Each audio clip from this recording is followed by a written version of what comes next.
This course is designed around the essential tenets of data analytics. Thus, the chapter topics, the practice data, and the examples of data problems undertaken are relatable to the actual work that is done in this space. The practice dataset in each chapter of this course is carefully chosen to meet its overall objectives.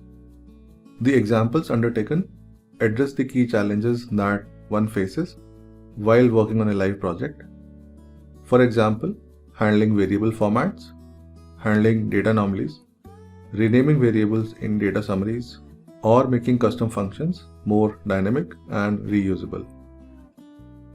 All the covered Python topics, for example, the concept of index, indexing operators, relevance of access, Boolean indexing, or data structures, have dedicated pre-lessons in the respective chapters, which provide a detailed explanation of the underlying concepts and thought process to help you see beyond syntax. At the same time, the course remains focused on practical usage of these topics and how best they could be used to solve a business problem with a data-driven solution. In every new chapter, we are performing new tasks with an increasing level of complexity and building upon what we have learned previously. Special care is taken to avoid any gaps as we move from basic to advanced concepts, so the course remains engaging throughout.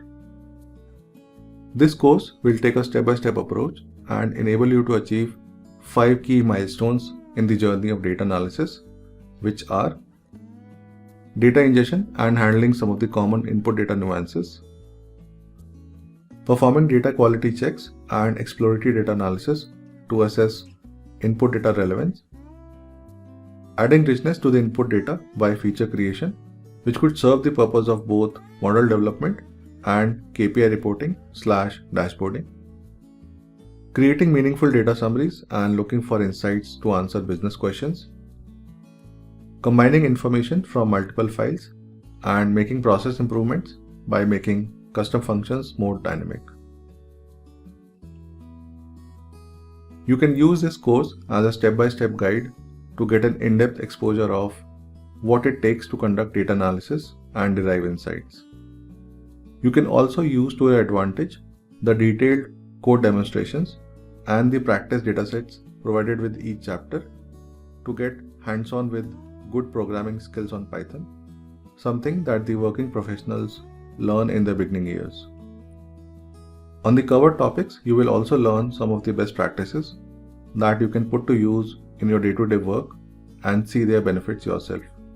Some of these examples are better work management, efficient code writing, and making process-related improvements.